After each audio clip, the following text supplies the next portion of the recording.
Yes, good afternoon students.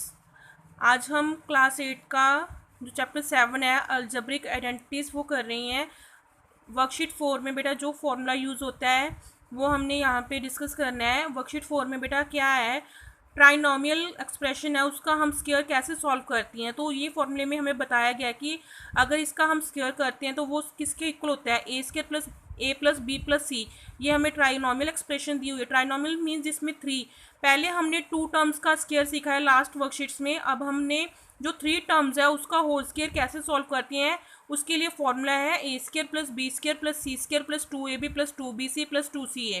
ठीक है बेटा, ये तो आपने फॉर्मूला लर्न करना है। लेकिन कुछ बच्चों के मन में होता है कि ये फॉर्मूला कैसे आया, इसको सॉल्व करके बेटा ये चीज़ कैसे बनी, तो वो भी मैं आपको बता रही हूँ कि कैसे बनी है। बेटा आपने देखिए, पहले आपने लास्ट वर्कशीट्स में जो फर्स्ट वर्कशीट है उसमें फर्स्ट आइडेंटिटी आपने सीखी है कि a प्लस बी की स्क्वायर को हम कैसे लिखते हैं, a square plus B square plus 2ab। बेटा यहाँ पे अगर मैं a और b की फॉर्म में वो आइडेंटिटी लिखती हूँ तो आप ज़्यादा कंफ्यूज हो जाओगे, आपको पता नहीं लगेगा। इसलिए मैंने वही आइडेंटिटी एक्स वाई की फॉर्म में लिख दी है। मीन्स एक्स प्लस वाई का होल स्क्वायर किसके इक्वल है, X square plus Y square plus 2xy। तो बेटा अब हम इसको सॉल्व कर रहे हैं, इसकी लेफ्ट हैंड साइड लेके हम सॉल्व कर रहे हैं कि ये हमारे पास ये फॉर्मूला यही बनता है। वो मैं आपको प्रूफ करके दिखा रही हूँ। बेटा देखिए, जो हमारे फर्स्ट टू टर्म्स है इसको मैंने एक टर्म बना लिया, मतलब इसको हमने बाइनोमियल में बना लिया। ये वाली हमने एक टर्म बना लिया है और ये वाली हमने दूसरी टर्म बना ली, मतलब टू टर्म्स बना ली है। जहाँ पे x है मैंने वहाँ पे a प्लस बी पुट करूँगी और जहाँ पे y है वहाँ पे मैं c पुट करूँगी। देखिए जहाँ जहाँ पे इस फॉर्मूला में x है वहाँ पे मैंने a प्लस बी पुट किया है और जहाँ पे y है वहाँ पे मैंने क्या पुट किया है, c पुट किया है। ठीक है, उसके बाद देखिए बेटा यहाँ तक आपको सम सॉल्व समझ आ गया होगा। उसके बाद देखिए a प्लस बी का स्क्वायर, यहाँ पे a प्लस बी का होल स्क्वायर है तो इसको हम आइडेंटिटी यहाँ पे इसकी सॉल्व कर सकते हैं। हमें आइडेंटिटी आती है a square plus B square plus 2ab। c का स्क्वायर हम यहाँ पे c का स्क्वायर ही लिख देंगे। और यहाँ पे देखिए ये बेटा तीनों आपस में प्रोडक्ट में है तो हम इस c को इनके साथ भी हम मल्टीप्लाई करेंगे। इनके साथ मल्टीप्लाई की ए सी और बी सी यहाँ पे हमारे पास आ गया है। उसके बाद देखिए बेटा हम ए स्क्वायर प्लस बी स्क्वायर, अब मैंने ये स्क्वायर्स वाले पहले लिख लिए, हम इसको इंटरचेंज कर सकते हैं। 2ab मैंने यहाँ पे लिख दिया और हमने 2 के साथ इनको भी प्रोडक्ट कर लिया, 2ac और 2bc बन लिया, यहाँ पे 2bc हो गया। उसके बाद देखिए बेटा ये पूरा का पूरा मैंने सीक्वेंस में लिख दिया, पहले स्क्वायर्स वाले लिख दिए, फिर 2ab 2bc 2ca।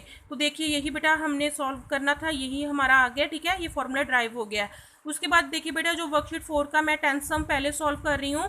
बेटा कुछ बच्चे सोचते हैं कि मैम टेंथ सम पहले क्यों सॉल्व कर रही हैं। बेटा इसमें सारे के सारे क्या है, पॉजिटिव साइंस दिए हुए हैं तो पॉजिटिव में कुछ भी मुश्किल नहीं है। सिंपली आपने क्या करना है बेटा, पहले आपने यहाँ पे सोल्यूशन लिख के ए प्लस बी प्लस सी का होल स्क्वायर का फॉर्मूला आपने लिखना है। फिर आपने ये वाला फॉर्मूला मतलब इसको इन दोनों को कंपेयर करना है, इसको और इसको कंपेयर करना है। यहाँ पे ए की जगह पे हमारे पास क्या है बेटा, पी है।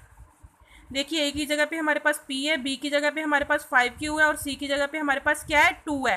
तो यहाँ जहाँ पे a है वहाँ पे हमने p पुट कर दिया, जहाँ पे b है हमने 5q पुट किया और यहाँ पे c है वहाँ पे हमने 2 पुट कर दिया। ये सारे फॉर्मूले में आप पुट कर सकते हो। ठीक है बेटा, ये 2ab है, इसका मतलब ये तीनों आपस में प्रोडक्ट में, तो इनके बीच में मैंने मल्टीप्लाई का साइन डाला है।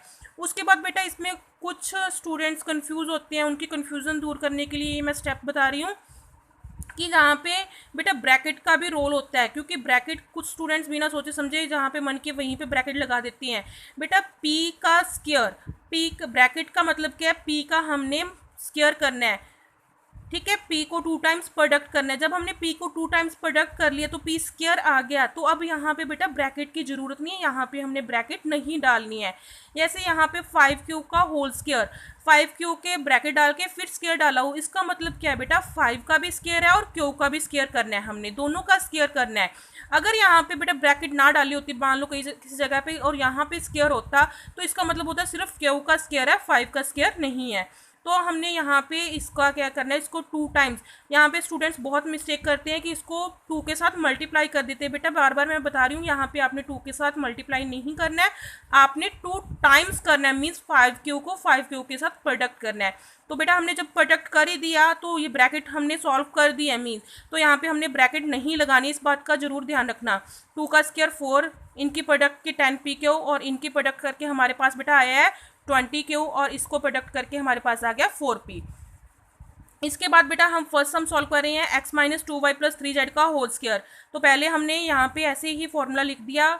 एक बात का ध्यान रखना बेटा, कई बार क्या होता है कि आप मैथ्स किसी से पढ़ते हो या आपको कोई बड़े भाई बहन आपको सिखाते हैं, वो कहते हैं बेटा अगर यहाँ पे अगर माइनस का साइन है तो यहाँ पे फॉर्मूले में यहाँ पे माइनस लगा देना, अगर यहाँ पे है, अलग अलग जगह पे कहते हैं जहाँ पे ये फॉर्मूलाज लर्न कर लेना। बेटा आपको मैं बार बार कह रही हूँ कि अगर आपको कहीं पे भी सब्ट्रैक्शन का साइन आता है, कोई आपको अलग से फॉर्मूला लर्न करने की ज़रूरत नहीं है, आपने सिर्फ एक ही फॉर्मूला, यही फॉर्मूला लर्न करना है। तो माइनस वाला भी हम कैसे सॉल्व करते हैं वो मैं आपको इसमें बता रही हूँ।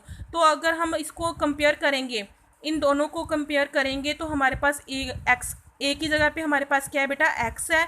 अब बी की जगह पे हमारे पास क्या है 2y, लेकिन अगर यहाँ पे नेगेटिव साइन है तो हमने नेगेटिव भी इसी के साथ ही लेना है, इसके साथ नहीं लेना, पीछे नहीं, मतलब साइन जो होते हैं वो हमारे टर्म से पहले होते हैं। तो ये नेगेटिव साइन इस टर्म का है तो हमने नेगेटिव साइन भी इसी के साथ ही लेना है। और सी की जगह पे हमने क्या पुट करना है बेटा 3z।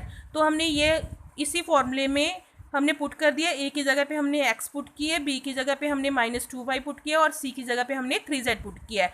और ऐसे ही हमने 2 into x into minus 2y, 2bc था 2 into minus 2y into 3z और 2ca था 2 इंटू 3z इंटू एक्स।